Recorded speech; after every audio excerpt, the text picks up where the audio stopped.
A beautiful night in Iowa City, the end of December. Sun is rising all day today. That's amazing, isn't it? Yeah. And that means a lot when we host TREC tonight in our show. One of the episodes of our 27th year on the air of this program, the longest running TV program on local cable. And we are so proud that we were able to cover all activities in schools, and especially when it comes to alternative education. I have a little bias. So Hamza, you can control me if you see that I'm over enthusiastic or something, but this is where I belong. And I feel like I'm with family members here. Kara and Hamza, two of the leaders of alternative education. Hamza with his legacy of legal connections and support for the kids, and Kara with her connections with families and the students and the community, taking the kids for various functions here and there. So you are really the two that are the link between the school and the community. And that's why we welcome you here tonight with open arms, and would like you to come again and again. So, Kara, I would like you to introduce yourself again and tell our audience who are watching us now here on Channel 18, as well as on Channel 21, the education channel, in addition, of course, to Public Access TV website and its special channel, as well as YouTube. So you are going to be talking to the whole world. Ooh. Yeah. I'm Kara Prantner. I'm the student and family advocate at TREC. And Hamza Omar. I'm the juvenile court school liaison at TREC. That's part of the job. Oh, this is Part the of the title job. of the job. The title, that's the official title. Right. You know, I work in the community, and I've been a liaison with the court in the school district for a good 20 years. Originally at Southeast Junior High, and later I was transferred or assigned to work at TREC, and then I sort of worked at Southeast City and TREC at one time. I was going to all three schools, supporting students and working in that capacity. And you enjoy your job? I enjoy working with the kids and the families. That's why I've stuck around so long. I think that the rewards of seeing kids, you know, many of them who we know and share as students, to see them grow and, you know, have difficulties but overcome them, and just being a part of that, being part of their lives and making it, feeling like you made a difference. I think it's so special. Very rewarding. So special when you see success story. Yes. And the kids Absolutely. meet you and say, well, I'm doing this, I'm the head nurse somewhere, I'm a doctor somewhere. I mean, it's just amazing. It's an awesome feeling. How it's Yeah. important, you know. And they never forget their experience of alternative education. Nobody shies or you know, get a little bit hiding from their time at alternative education, because it's always a growing time, and the growth there is notable. Now, give us a little bit about the background. How did you select to be in alternative education, or just you ended up there? Well, my background's a little unusual. I actually started out working in marketing many years ago. I also worked in customer service.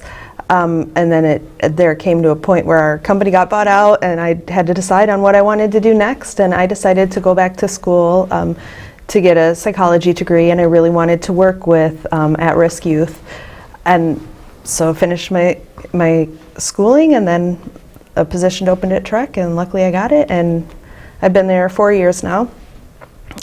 And again, you enjoy your job. Oh, I enjoy it very much. You don't think it's more stressful than a regular job in conventional setting like City or West or Liberty? It may or may not be. I'm not sure. I've never worked in those other settings. I know the student family advocates at other schools deal with a lot of the same issues I do, and they have to deal with, they have how many 1,600 students at their school that they have to help. Where I'm very lucky, we have 41 students, and I can focus really on those 41. 41 only. Yep. And how many staff members do you have? Between teachers and social workers and everybody? Yep, How many? And paraeducators, we have about Yeah. 20 staff members. 20. That makes the ratio 2 to 1, right? That's And about right. In the other conventional high school, it's definitely many folds more than that. So that's a good ratio. Oh, it's very good. You give a lot of attention to the kids. Yes, we do. We're lucky, very lucky. Hamza, of course, I have no doubt that most of the people who are watching this tonight can identify you as a leader in this community for many years, in many aspects. And one of them is the fact that you were a pioneer in the area of martial art and training, and you have a very successful school that you not only direct and manage, but one generation after another. So teaching for you is something you are used to, right? Absolutely. I think as a martial arts instructor, it was something that I enjoyed, and I used that to connect with kids. A lot of kids, they find it interesting and unique. And so I try to use that opportunity to connect with kids. And over the years, I've had students that seriously, many of them will talk about, oh, I want to do boxing or kickboxing or, karate, taekwondo. And then they're not really serious and they don't follow through. But yeah, I've had some that have actually joined and benefited from that instruction, and a couple have gone to nationals, so it was something that impacted their lives. So absolutely, I think it's one of those bag of things in the bag of tricks to work with kids and offer them opportunities and connect. So. And it's a fact that you have offered this community something unique. When you invited me to lead a group of students in a project to decorate the room that was supposed to be an isolation room. Right. And if we go back a couple of years when you started this, you came up with the idea that you isolate the kid, give them better environment, let them enjoy what they are doing, and so that they would fall in love with the system instead of being incarcerated or being isolated or secluded, and they hate the system, they hate education, they hate to go back. So tell me a little bit about this experience, because it's a chance now that you are talking to the community to show them an alternative that you were able to afford. Definitely, I've always had strong feelings about isolation based on evidence and data. So when I started working at TREC 2014, so a few years ago, we were in the process of trying to come up with a sort of procedure plan to help students work, the students that were having issues in classrooms and an intervention, so to speak. So I think we looked at different models and based on, it's not something that I sort of came up with, but based on what's going on in juvenile correctional facilities and psychiatric facilities, sensory rooms, using sensory, using programs that were evidence-based, that were more therapeutic instead of punitive. And it's something that, as an advocate for students, I've always felt we need to use that approach and not coming at it from the authoritarian and punitive. With the kids that with Kara and I work with, they're just not going to comply with being isolated, and we're talking secondary students. So we had to come up with something that was going to really be unique and effective. There's a program in California that, through my work with juvenile court, and I attended a conference that we're required to go to. A gentleman by the name of Frank Cross, who was with an organization in Baltimore that work with at-risk kids that have issues with aggression, and many who have been involved with the juvenile justice system. It's a program modeled, one of the programs that we looked at in California. It's called Seaville. Essentially, it's a residential program, but they had a room. They had an interesting name. We came up with the plan room. Their name for it was something unique. I think there's names like think tank, plan room, just something unique. And I think that the basic concept is just you have an angry, upset student, you offer them the chance to go in, and there are sensory items. It works with kids that have disabilities. It works with kids that are upset. So you have a range of ages and needs and flexibility of choices. Right. And and then you have a staff that's trained that goes in to do the process and debriefing and processing with the student. We call it processing, and the goal is to get them back to class so that learning takes place, to get them to talk through their problems or the issue, come up with solutions, and work through it, and then get them back to class. So learning. I did this, at Southeast as well. Kid would be sent out to the office or come down to my room, and so I was using the same strategy where just listening, essentially just listening, and offering some form of therapeutic, whether it's a coloring book and crayons or Thorough putty, where kind of distract and get that energy, that nervous energy. So we have those type of items in the room. So, Kara, now the students they really don't enroll in your school, right? They are referred to your school. And how long do they stay usually? So it really depends on the student. There are generally 3 different ways that students would be referred to our school. One is a long-term suspension. There was an incident at their home school that they've been suspended for, and that's generally a certain amount of time, whether it's a month or a trimester. So those students would go back when their suspension is up. Then there are students that are referred for behavior issues from their school, and we look at the students individually and determine what they need to work on, what the barriers are, what the problems are that they're having in school, and then we set a goal for those students, and we say when this goal is achieved, you can start adding classes back. And generally we don't just say you're going to go back full time. We'll say you'll add a class or 2 at a time. That allows them to go back and be back in their home school environment while still receiving supports from TREC that they've been receiving and been successful with. We don't want to just throw a student back and they lose all their supports and they lose their connection and then they're right back where they started. We don't want that to happen, so we really try and keep a connection there.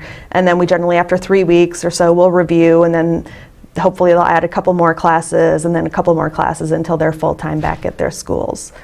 And the other students we receive are generally from residential placements that are coming back to the community and who've basically been in a very small environment and may have anxiety or things that they need to work on. And again, we don't want to just put them in a really big school with all this stuff going on and just raises their anxiety. So we either may start them at TREC full-time, or we may say, you can do half the day at TREC and half the day at your home school. So it really is individualized for each student as far as what they need to work on and what their goals are. Hamza, have you maybe met some kids who are in conventional school and they know who you are, and he said, Mr. Omar, can I join your school? I mean, is it possible for a kid to request that? And how the process goes? Well, certainly there are a few of those cases, but in most of the instances, kids don't want to come to our school. But we've Why? had cases where Why? Is it because of the stigma? probably the perception in the community that it's it is a very secure building. It's the most secure building in the district, which is a positive thing. Yeah, The social, you're away from your home school, so there's a bit of social isolation. Kind of separation. But yeah. however, there are kids there that have a variety of needs. My specific group are the high risk kids that, as Kara mentioned, coming back from residential treatment. So immediately those kids are on my high risk caseload. So they're immediately signed to me. Work with their JCOs and their trackers. And then the other would be your kids that maybe have minimal offenses, but they're high needs, so their risk level's higher, and so they're more at risk for going to placement. So we have coming and then going, and so those are the kids that are my priority. But we do have kids, a couple of families, some cases where they were referred by parents to for whatever reason, conflicts or bad peer groups to get away from that. So there have been some of those, but generally, it's usually our kids that are assigned by their home schools, by the administrators, or because they're returning from residential. So, of course, it's quite unfair to ask you this question, Kara, but it's one of the cliche questions that any interviewer in a program like this would ask you about the rate of success. But before you try to answer this question, I mean, I have my own experience, and I think it's a very promising program and very promising design. To the extent that right now the conventional education system is just copying some of what we did in alternative schools, something like community service. We have already courses like this at the City and Western Liberty. It has never been there until CSC and CHAC and Tate started it. The one-on-one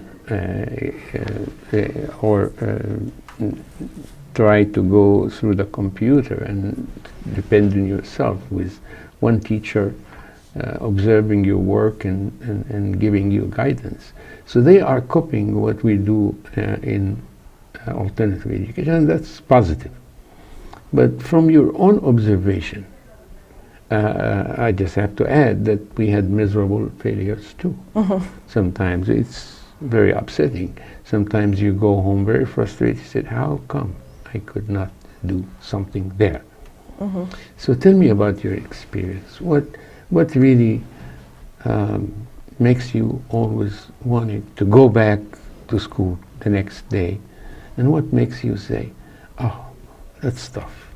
I mean, the thing that makes me want to go back every day is just the students. I really, really like working with these students. I feel like they are overlooked a lot and I can change that. I think a lot of our students, one of the big issues that they have is they have a broken relationship with the school, and they don't trust the school, they don't trust a lot of adults.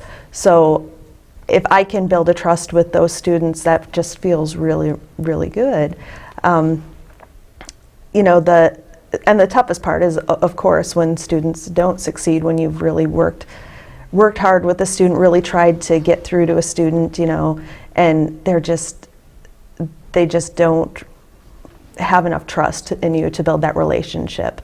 And it's really frustrating because you want to be able to do that. You want to just be like, trust me, and they just, they have a lot of these students have a lot of trauma in their past. Yes. a lot of them just don't have a lot of ability to trust adults. They have a lot of anxiety, and so it can be very difficult with those students. However, the majority of the students really do want somebody to reach out to them. They do want a connection to the school and to the community, and so sometimes it takes a while, but usually we can build a relationship with them, and usually we are successful.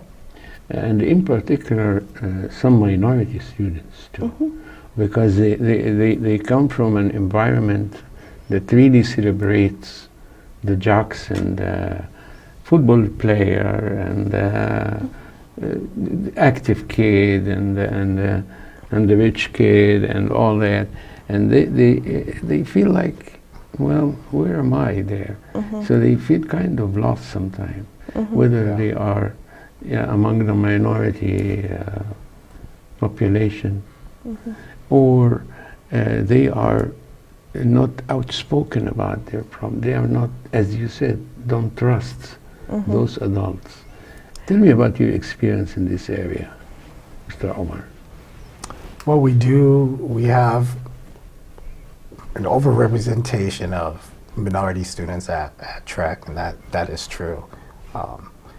Having said that, we've got a pretty diverse, at this time of year we get an influx of students, and we've got a spectrum of younger, sort of immature junior high, middle school kids, to the older kids that that are having some serious behavioral challenges or legal involvement.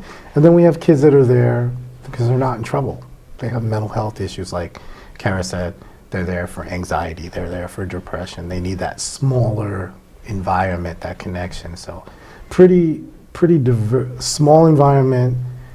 Kids get a lot of one-to-one, and I think that helps us assess those needs. The fact that it's a small environment and there's a variety of people there. Kara and myself, we have a therapist that comes to visit with students. We have folks that come from the Iowa workforce to do job skills. So we try to connect the community and resources and students. And for the students that do have some needs that are from the minority community, mainly African American, some Latino, especially from my background, I try to be responsive culturally and work with those young men. Of course, the young men particularly, there's some grounds for making those connections, and so definitely those are issues, and I think we do a good job, being a small off-site program, being able to connect and develop those relationships. So it's Yeah, I saw the kind of connections between you and the kids. It's just amazing, And they not only trust you, but they feel that they are talking to a family member, and that's great. If you can create this kind of ambience or atmosphere in a school, safe environment, some person to trust. Teacher is teaching you and knows your name, knows everything about you. I think it's a very good program to support too. What kind of support do you need from the community? Now, while we have Addison, what kind of support? Addison is our camera person tonight. She was appointed as intern by on the Mr. job John training. Kerhoff. Mr. John Kerhoff is the father of this program. He is the one that hires and fires. So he selected Addison to be the camera person, knowing that her mom is right here too. And so she's going to put the camera on you now to tell the community, what do we need from this community to look at us and say, here we are, we support you. Rather than by talk the talk, we want the people who are listening to us right this moment to walk the walk. Well, I think number one, if folks in the community have questions about the school, they can call and arrange with our administrator to visit and meet with some of us and see, for example, our plan room, something that Dr. Hani himself came and volunteered his time and helped paint murals on the wall where the room that we go, which is beautiful, and it's still a work in process. So I think that's one of the things that community can come and see, that it's not a jail, that it's not a prison. And I know I took that very personally because when I came there, having worked in corrections and dealt with seeing the effects of isolation and segregation can have on adult inmates, to see, so coming from my background, not supporting that and having been there to support students and advocate for things like that were more therapeutic, for programs that we do creative, innovative programs. I mean, we have, one example would be our students are able to get credit for employment, and I know they do this at Tate, but we find creative ways to help our students get their credits back, to salvage grades and reintegrate into their school so that they can be successful. So their creativity and the things that, like this week, we have some interesting prospects activities. for the future. Yeah. So we need community support. Thank you. We're always looking for connections in the community. Anybody who has a skill that they think that they could reach out and help our students with, give us a Yeah, call. welcome. We are looking for, people in the community, that want to come and maybe talk to our students about something, or, if they have a special skill they have, you came in and helped paint with them, and that was wonderful. So we're looking for anybody who can support us. One thing I've been working on, I would like to start a food bank. We do deal with a lot of low-income families, so I would like to have a food bank in the school, and I've been trying to reach out to some people to see if I could start that. So looking for community partners with that.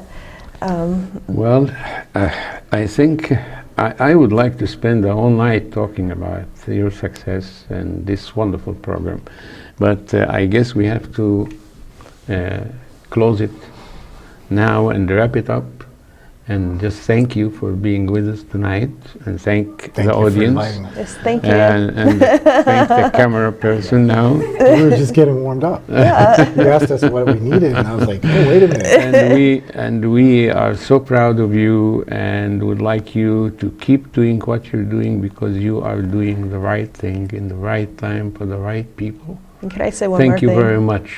I just want to acknowledge our staff. Our staff at TREC is amazing. It's awesome. From the paras and the teachers And Mr. Nitti, everybody. the big Our guy there. administrator is Yeah. very supportive. Really are dedicated to helping students, and I just want to make sure that that's acknowledged. And we are there to support our teachers as well as our students and parents. So, We are on channel 18, channel 21, the education channel, as well as Public Access TV website, Public Access TV channel, and YouTube tonight.